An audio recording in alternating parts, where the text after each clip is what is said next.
अस्सलाम वालेकुम। उम्मीद है कि आप सब खैरियत से होंगे।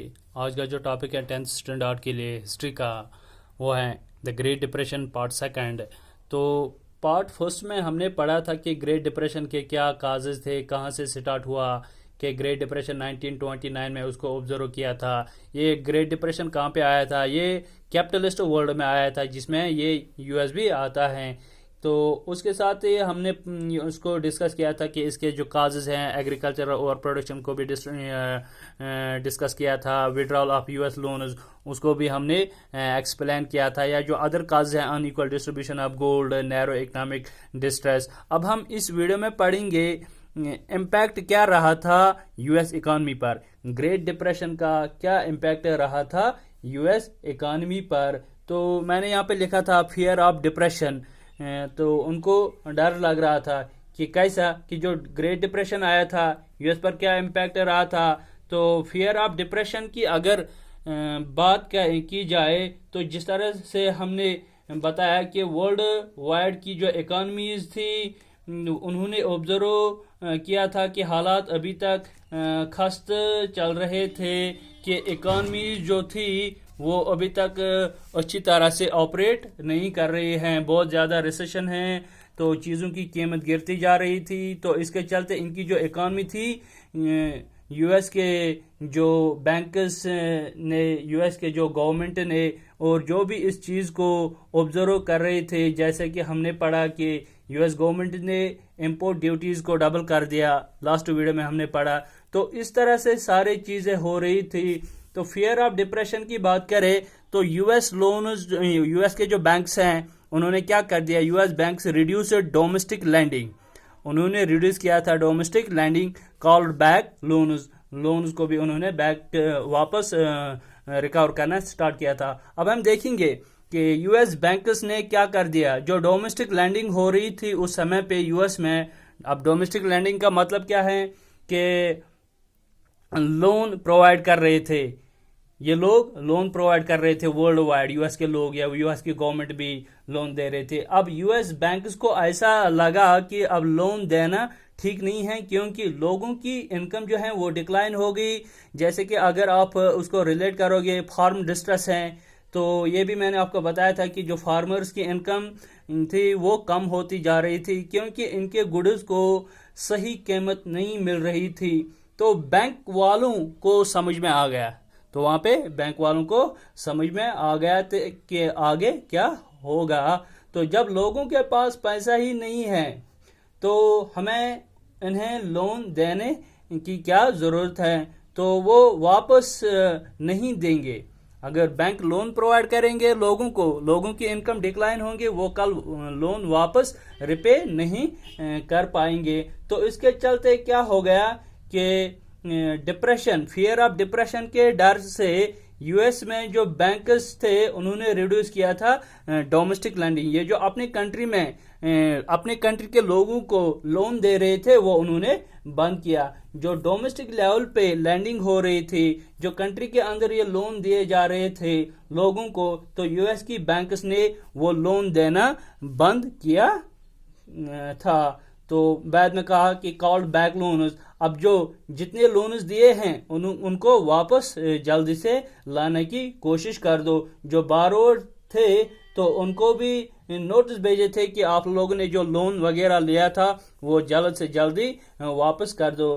कि जैसे कि हमने लास्ट वीडियो में भी पढ़ा कि यूएस ने क्या किया था, विड्रा किया था ओवरसीज लैंडिंग। जिस तरह ओवरसीज लैंडिंग को विड्रा किया, इसी तरह डोमेस्टिक लैंडिंग को भी उन्होंने विड्रा किया था। तो इस तरह से हम देखते हैं कि यूएस में इस तरह का एटमॉस्फेयर बन गया। अब इससे क्या प्रॉब्लम्स क्रिएट हो जाएंगे, किसे, कि जो फियर ऑफ डिप्रेशन है, तो इसकी वजह से बैंक्स ने डोमेस्टिक लैंडिंग भी बंद की थी, जो लोन दिए थे उनको भी वापस रिकवर करने की कोशिश की स्पीडली। और फार्म डिस्ट्रेस मैंने यहाँ पे लिखा है कि फार्म डिस्ट्रेस क्या हुआ। जैसे कि हमने देखा कि फार्मर्स की जो इनकम है वो रिड्यूस हो गई। सबसे ज़्यादा इम्पैक्ट अगर किसी पे रह गया तो वो फार्मर्स थे। फार्मर्स की पोजीशन ज़्यादा बिगड़ गई थी। ये जो एक्टिविटीज़ हो रहे थे यूएस में, यूएस अपने पॉलिसीज को कंट्रैक्ट करने लगे तो इसके चलते भी जो डिस्ट्रेस फार्मर्स होता था तो उनको क्या हो गया, जो डिस्ट्रेस फार्मर्स के समय हम देखते हैं यूएस में जो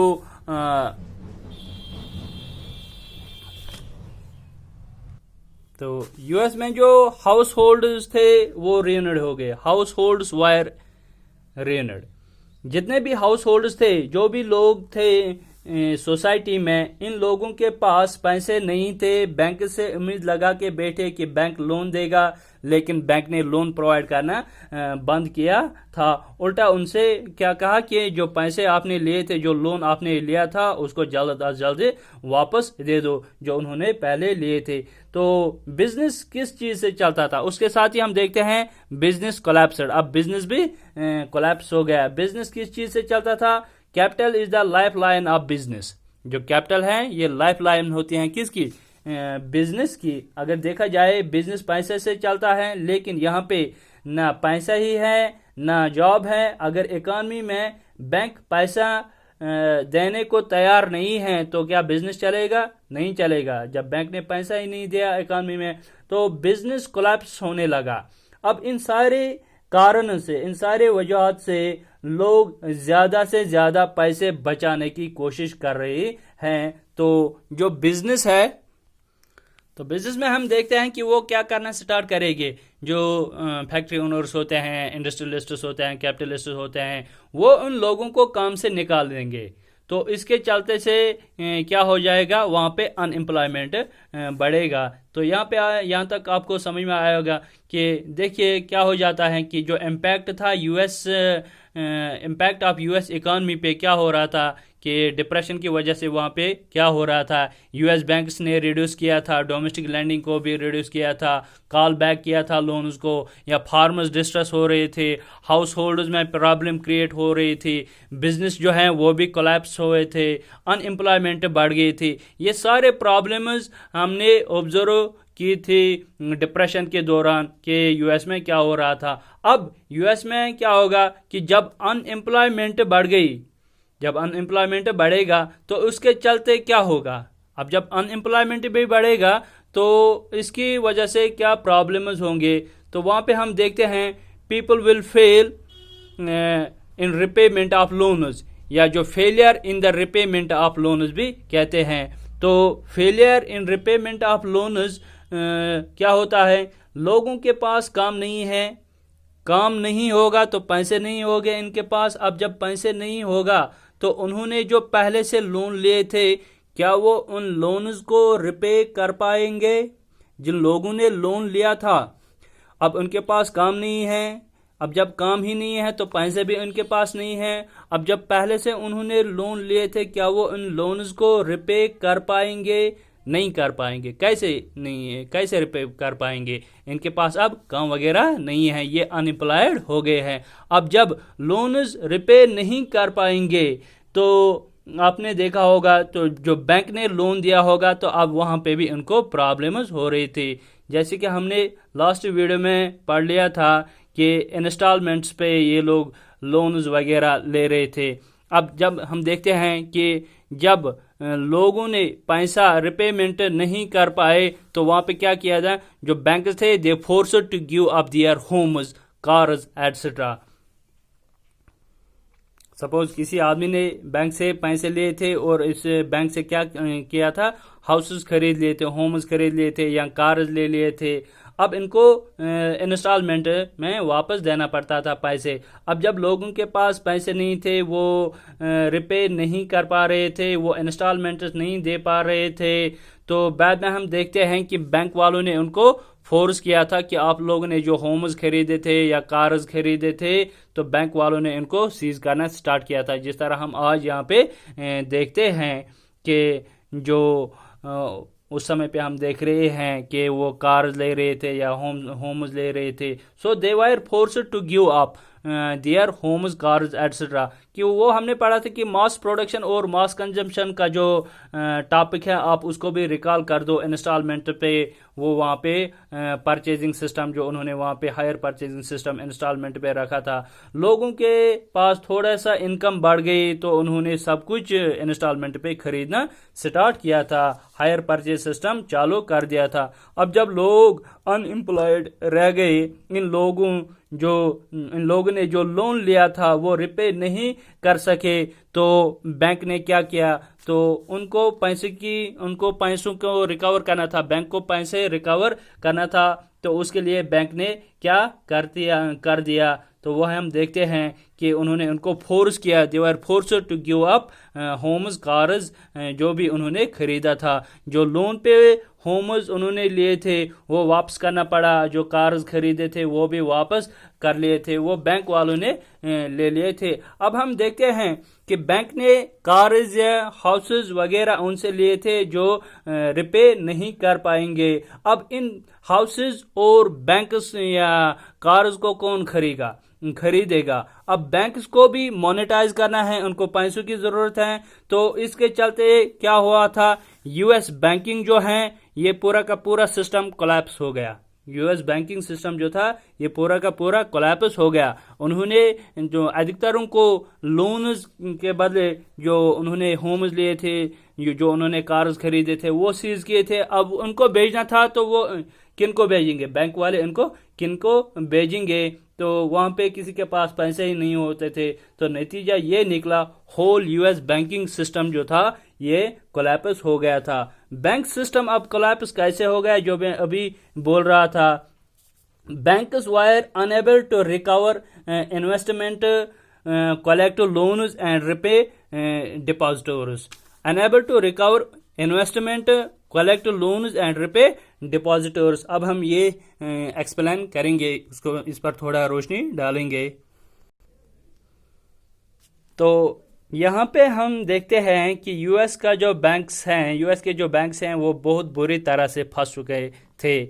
बैंक्स के पास पैसा नहीं आ रहा था क्योंकि लोग रिपे नहीं कर पा रहे थे, बैंक के पास पैसा नहीं आ रहा था, तो जिन लोगों ने पैसा जमा किया था, जिन लोगों ने पैसे डिपॉजिट किए थे, उनको ये लोग बैंक उनको पैसे वापस नहीं दे सकता था, क्योंकि अब ये दिक्कत हो रही थी, लोग पैसे रिपे नहीं कर पा रहे थे, जो बैंक ने लोन दिया था वो रिपे नहीं हो रहा था। अब जो डिपॉजिटर्स थे जिन्होंने अपने पैसे बैंक में रखे थे, बैंक वालों ने वो पैसे कहाँ रखे थे? बैंक वालों ने वो पैसे लोन पे दिए थे। अब यहाँ पे हम देखते हैं जब रिपे ही नहीं हो रहा था, अब बैंक के पास वहाँ पे पैसे नहीं है, तो बैंक डिपॉजिटर्स को क्या देगा वहाँ पे? अब ना तो बैंक के पास पैसे आ रहे हैं, ना बैंक से कोई अब पैसा ले सकता है जो डिपॉजिटर्स थे वहाँ पे। और तो इसके चलते हम देखते हैं पूरा बैंकिंग सिस्टम जो था ये कोलैप्स हुआ था यूएस में, और इकॉनमी बहुत बुरी तरह से ख़राब हो चुकी थी, बहुत बुरी परफॉर्मेंस कर रही थी। जैसे कि 1933 में उन्होंने जो डाटा दिया है कि यूएस में क्या हुआ था, near about 4000 banks wire closed, banks wire closed, वो बंद हो चुके थे क्योंकि उन्होंने लोन दिया था, लोन जिन्होंने लिया था वो रिपे नहीं कर पाए थे। 1929 से लेकर 1932 तक ये जो उन्होंने डाटा दिया था, और इसके चलते उन्होंने एक और डाटा दिया था कि नियर अबाउट 1,10,000 कंपनीज जो थी वो भी क्लोज्ड हो गई। जब यूएस बैंकिंग सिस्टम कोलैप्स हुआ था तो 4000 बैंक्स कोलैप्स हुए थे, और बैंक पर हम देखते हैं कि कंपनीज भी चल रही हैं। 1,10,000 कंपनीज जो हैं वो कोलैप्स हुए थे ग्रेट डिप्रेशन के दौर में। तो अब हम देखते हैं कि यही सिस्टम चल रहा था कि नहीं, ये जो सिस्टम था, ये जो डिप्रेशन था, ये 1935 तक चल रहा था। अब इसके बाद हम देखते हैं कि रिकवरी भी स्टार्ट हुई थी। सो रिकवरी स्टार्टेड आफ्टर 1935। 1935 के बाद हम देखते हैं कि रिकवरी स्टार्ट हुई थी, धीरे धीरे जो है ये रिकवरी इकॉनमी जो है ये रिकवर करने लगी, लेकिन इट इस effects wire wider on society, इसके जो बहुत ज़्यादा इफेक्ट्स थे, गहरे इफेक्ट्स थे, वो सोसाइटी पे पड़े थे, वो पॉलिटिक्स पे और इंटरनेशनल रिलेशंस पर भी पड़े थे। किसके? जो ग्रेट डिप्रेशन आया था इसके जो इफेक्ट्स थे। अब ग्रेट डिप्रेशन जो है ये रिकवर होने लगा था 1935 के ऑनवर्ड्स, लेकिन जो इसके इफेक्ट्स थे वो सोसाइटी पर भी पड़ गए, पॉलिटिक्स पर भी और इंटरनेशनल रिलेशंस पर भी पड़ गए। इंटरनेशनल रिलेशन जो होते हैं ये ऑफिशियल रिलेशंस होते हैं अमंग सॉवरेन स्टेट्स।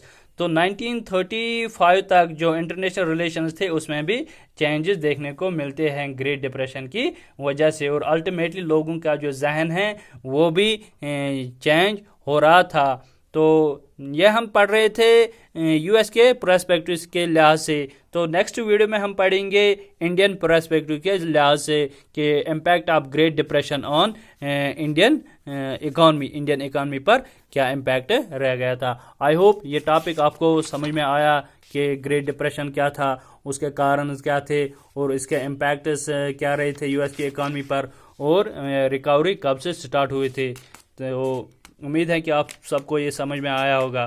तो नेक्स्ट वीडियो में हम पढ़ेंगे नेक्स्ट टॉपिक।